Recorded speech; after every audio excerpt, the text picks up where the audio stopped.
Well, my good friend Tim here was nice enough to pick me up at the airport and drive me to the races, wait around, watch the races. Now we're on our way back. I don't know if you can hear it or not, but my favorite weather. It poured rain after the 7th. Luckily, I was in the 8th. No, it poured before the 7th because I was in the mud. Yeah. Now, our two horses, I got to be honest, Harrisburg just sucks the life out of you sometimes. I told Tim I flew out here and my flight got in at 2:30. Tim was going to pick me up at 3:40, 4 o'clock, something like that. Yeah. 4 o'clock, and I got to the room and I was just a little wiped out. I said, I texted him. I said, hey, would you mind if you picked me up at 4:25? Would that be too late? He said, no, the time will work. It's fine. I set my alarm for 4:15. At the time, I had about 42 minutes before I was supposed to meet him. Now, maybe you're one of those people that 42 minutes does nothing, or 35 minutes, or 30 minutes. You need a solid hour, 2 hours, or maybe you can't nap in the afternoon. I was tired. I laid down, and I'm going to tell you what, my alarm went off at 4:15. If you had stuck a microphone in my face and said, do you have any idea what planet you're on? I wouldn't be able to answer it. I had no idea where I was. Did you ever wake up from such a sound sleep? You did not know where you were. I stopped. It literally took me 6-7 seconds. And in the moment, that felt like full-on amnesia for hours. I couldn't place where I was. I was looking around, hotel room, I look at the window, airport, I know where I'm at. I'm in Chicago, I have to get up now, I have to go drive. I was dead to the world. Get in the car, I felt fine. I went and warmed the horses up. Now the track was hard tonight, and then it started to rain, which, yeah, I think this track probably could use some stone, I guess. I don't know, but it wasn't bad. But the track was hard. I thought both horses warmed up well. I was hopeful with What a Lady, What a Night. She was actually better than I thought. If I had been able to escape a little earlier, I think I can secure fourth pretty easy. I just didn't want to be first over into those two horses. I thought we were in a decent spot. If that all hadn't transpired in the last turn, I think I'm a pretty decent fourth. Probably trots 59-1 or 2, which is 3 seconds slower than the two best fillies in the race. But I wasn't upset with her. But when you fast forward to the first part of the night, I was a little disappointed with the colt. Racing horses, when you explain how your race went better because somebody else's went terrible, if you have any morality, it makes you feel a little bad. So I feel fine. Now, when we're going into the first turn, I knew that Kyle Huston was going to push through the inside. The horse in the middle was the favorite, but he was out of gear. And I knew that if I kept pushing, Kyle would keep pushing. And that would put Casey's horse in a tough spot. There was already a 3-hole there. I could have got in it. And lo and behold, Casey makes a break. Now, if I had just dropped in the 3-hole, Kyle Huston releases Casey probably a lot easier. He makes front and we don't beat him. Maybe I would have been better off sitting third following a helmet. But as it turns out, the favorite runs. I clear to the front, I put the air on, we go 29-1, 59-1. I'm thinking, I don't know where Marcus Miller is, but I should be second best. I know Marcus's horse rallied from way out of it last week, 27 and a piece to win. If that horse is anywhere in this zip code, he's going to run me down. But I should be second. It's going to be a good payday for us. Around the last turn, I hear somebody coming. I have to assume it's Marcus. I don't want to make it easy on him. I kick the plugs, come screaming out of the last turn, which is still a quarter of a mile. And his horse just inhales me. I'm thinking, I thought we had a little more pop. I guess we'll be second. Wait, geez, Todd Warren's horse is going to pick me off. I'm going to be third, and then I hear two coming. Fifth. I was disappointed. Now the track was hard, and Allie got running in late in the mile, so I suspect that right knee is bothering him. Probably need to get his knees done, work on stuff like that. But everybody had to race on the track. Listen, he stayed trotting. as much as I can tell you, oh, he should have been second or third, and the filly had to get out, she could have been fourth. They both could have run. They did their job best they could, and both ended up fifth. So we made a little money. I said I'd stick around because the other two races were racing for like $230,000. I was 30-1 morning line in both of them, but 30-1's 30-1. Still there, you're still racing. And the one filly I drove her 2 starts ago, she was a winner in 55. Oh, excuse me. Winner in 55. The last quarter in 26-4 or 27, I think. She raced good. Got to watch her coming off the car. I'm coming out of there with her. I'm not going to take her back to last. I'm coming out of there a little bit with her. I'm looking left. I hear the voice in my head. How'd looking left work out for you the last time you left for the long shot in a big stake race? So I tap her on the tail, and just as I do, I see the rail horse make a break, slide right into the 3-hole.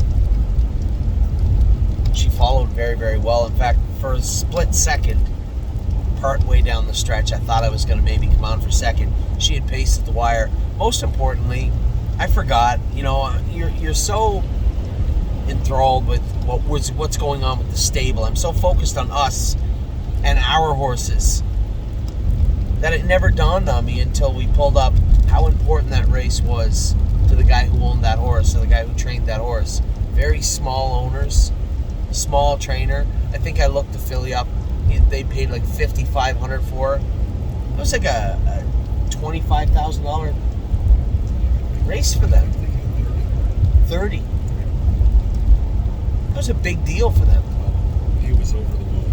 And yeah, I mean, as being a driver, and I don't drive many catch drives anymore, especially in stake races. It's pretty heartwarming to know how much that meant to those people. It brought me back to the days when I started driving, when I was driving in Belleville. Didn't race for any money in Belleville. But those were all hobby horsemen. Horsewomen and horsemen. And you could tell when you pulled up how important that, even a few $100s extra at the end of the week was. It meant that they didn't have to dip into their pocket to buy feed or straw or shavings. Every little bit counted. And I forgot about that. It's not like we're walking around with money falling out of our pockets and, we're buying new cars and sailing around in yachts. Every dollar counts to everybody, especially this day and age. But I forgot the look on someone's face when it really means a lot. I see it once in a while at the Meadows or Northfield. Not like tonight. And it immediately made me feel a little bit small because I was pouting because our horses were both fifth. They did okay. They made a little money. And failed to recognize how important this race was for the gentleman that I drove for. So for him and his owners, congratulations. I'm glad. If I was going to drive a horse good, I'm glad it was your horse. And it worked out well. And then in the last race, I was a long shot from the rail. I got a great trip, and he backpedaled and finished 7th. Mr. Brink that owns the horse, his other horse won the race. So congratulations to him and Casey Leonard. Casey drove the horse good. He got kind of mired in traffic, he said, but it worked out well. So I walked into Illinois tonight, not realizing this is their finals night. This is the big night in Illinois, and it was just a night. So, for all the people that won, and it's important in a jurisdiction like Illinois. We forget even the finals in a state like Michigan. These are 2 states that when I was a kid, when I was a caretaker, these were pillars. You didn't roll into Illinois or Michigan and think you were going to stroll away with any money. This was a gatekeeper state. Both of them were. Very, very good horse people. The horses were tough. Chicago especially. My God almighty. But you know what? Every night, like a night like tonight, when they race for good money, and you see the smiles on people's faces or the tears in their eyes, because it means so much right now, just keep hanging on, and hopefully you can, rebuild rebuilding industry. It's a long way back to where Balmoral was and Maywood was and the racing of yesteryears in Illinois. I wasn't here for it, but I have friends that were. And I know how important it is for the people of the state. So very happy to see them pull off a great night. There were some really, really nice horses race here tonight. Some great racing. It was nice to be a part of it, even though I didn't really feel like I was, or I didn't really grasp it at the time. As I said, it's been a long week, and I was so focused on us that I didn't focus on everybody else. So it was a lot of fun coming out here. I don't get to spend a lot of time out here. I know every time I get off the plane, when I get in the car with you, I say, geez, I'd like to bring my kids out here. Right at the airport, across the street, there's a shopping mall, a shopping center. I see there's a indoor skydiving and stuff there. It looked really, really cool. Lots of restaurants around the area. Just never get to come out here very much. So hopefully in the years to come, we do. We don't have any 2-year-olds for next year, but we do have these horses. A lot of people saying, are we selling them and moving them on because they're not going to race in Hawthorne again until next October, November, or whatever it is. I don't know. I don't know what we're going to do. I think Allie's got grit's got a decent future. That wasn't his best effort tonight. And the filly seems like she's putting it all together. Can she go faster than 2 minutes 59? Can she trot in 57, 56, 55 as a 3-year-old? She had a pretty clean gait. I don't see why she can't. We're not going to make any decisions yet. I thought tonight was it. I thought they were all done in Illinois, but they're not. 2 more stake races out here. Now, are they going to race for enough? Mine needed out here. Kyle Wilfong drove the Colt fine last week. Casey Leonard and Travis Seekman. All these guys are great drivers. And if I'm needed to come out, I will. And if I'm not, I won't. But it was nice tonight. It was nice tonight to come out and race. And I wish we had taken home a little bit more, but we could have taken home a lot less. So with that, I'm going to let you guys go. We were 2/5, 2 starts tonight, 2/5 in state finals. It's not the end of the world. A couple more races for these guys, and then that'll be it for their 2024 season. What will come of them after that, I don't know yet. I'm not sure. But for now, I am going to call it a night. I am going to, I have all your videos done. I'm going to upload them. I'm going to finish my video, send it to Kelly, and move on. So with that, take care. I hope you guys had a great night. For those of you watching horse racing tonight, it was a kindergarten's final tonight. I did watch Maryland race, and I thought maybe the same as you did.